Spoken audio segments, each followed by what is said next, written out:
Hello बच्चों, चलिए प्रश्न को पढ़ते हैं और समझते हैं। समीकरण sine 2 theta plus cos 3 theta बराबर 0 को हल कीजिए। समीकरण को हल करने से पहले बच्चों हम प्रश्न के लिए मुख्य अवधारणा लिख लेते हैं। ठीक है बच्चों, मुख्य अवधारणा जिसकी सहायता से हम इस प्रश्न को हल करेंगे। ठीक है, तो मुख्य अवधारणा में बच्चों हम व्यापक हल ज्ञात करने के लिए एक सूत्र लिखेंगे। जो क्या है देखो, हम यहाँ कहेंगे यदि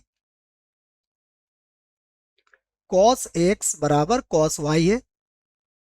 ठीक है बच्चों, cos x बराबर cos y है तो इसके व्यापक हल ज्ञात करने का सूत्र होता है बच्चों x बराबर 2n pi plus minus Y, और जहां n बिलोंग्स टू होगा बच्चों z, अर्थात n सदैव पूर्णांक होगा। ठीक है बच्चों, ये हमारी पहली मुख्य अवधारणा होगी।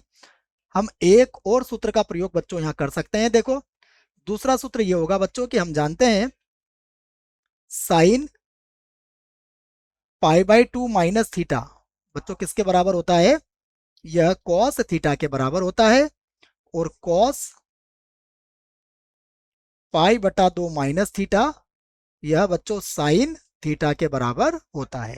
ठीक है, अब प्रश्न को हल करते हैं बच्चों और दी गई समीकरण लिखते हैं। तो देखो, हमें जो समीकरण दी है हम उसे लिख लेते हैं। समीकरण, तो देखो बच्चों समीकरण क्या दी है हमें, हमें दी हुई है sine 2 theta plus cos 3 theta बराबर कितना है बच्चों, बराबर होगा 0।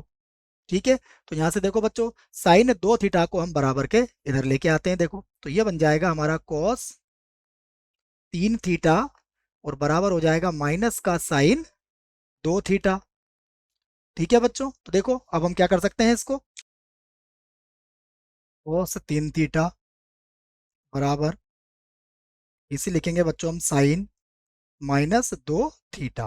ठीक है, और इसका कारण क्या है बच्चों, इसका कारण एक और सूत्र है। हम जानते हैं साइन माइनस थीटा जो होता है बच्चों वह माइनस साइन थीटा के बराबर होता है। ठीक है, तो देखिए अब मुख्य अवधारणा का सूत्र भी हम यहाँ लगा सकते हैं।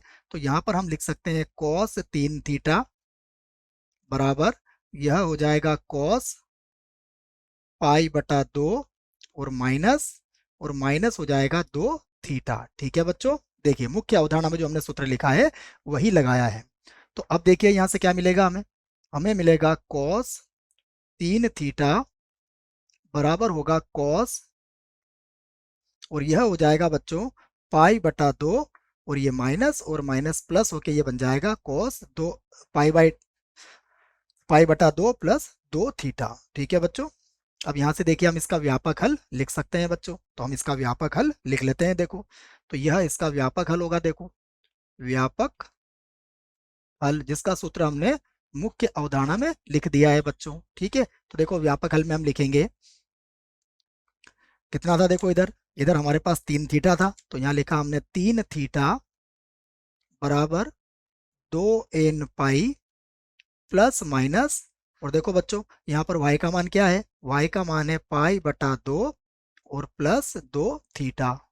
ठीक है, अब हमें बच्चों एक बार तो प्लस का चिन्ह लेना पड़ेगा, तो प्लस चिन्ह का हम प्रयोग करेंगे यहाँ पर। देखो, तो प्लस चिन्ह लेने पर क्या होगा, देखो यह हो जाएगा 3 थीटा बराबर 2n पाई, और ये होगा प्लस पाई बटा 2 और प्लस हो जाएगा बच्चों 2 थीटा। ठीक है, हमने प्लस के चिन्ह का प्रयोग यहाँ किया है, तो 2 थीटा को आप उधर लाएंगे बच्चों, तो 3 थीटा में से 2 थीटा घटाने पर क्या बचेगा, थीटा, और बराबर हो जाएगा 2n पाई, और प्लस हो जाएगा बच्चों पाई बटा 2, और यहाँ पर लिखेंगे हम n बिलोंग्स टू z। ठीक है बच्चों, तो ये हमारा प्रथम आंसर होगा प्लस चिन्ह के लिए।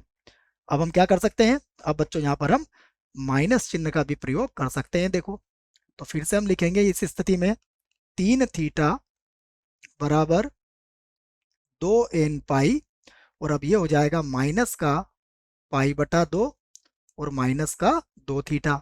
ठीक है बच्चों, अब 2 थीटा को आप इधर लाएंगे तो 3 और 2 हो जाएगा 5 थीटा बराबर होगा 2n पाई माइनस पाई बटा 2। तो यहाँ से देखो थीटा का मान हमें क्या मिलेगा, थीटा का मान होगा 2n पाई और बटे में होगा 5 और माइनस पाई बटा 10। और यहाँ भी लिखेंगे बच्चों हम n बिलोंग्स टू z। तो बच्चों एक उत्तर तो हमें यहाँ से मिलेगा और एक उत्तर बच्चों हमें यहाँ से मिलेगा। ठीक है बच्चों, ये दोनों ही हमारे उत्तर होंगे।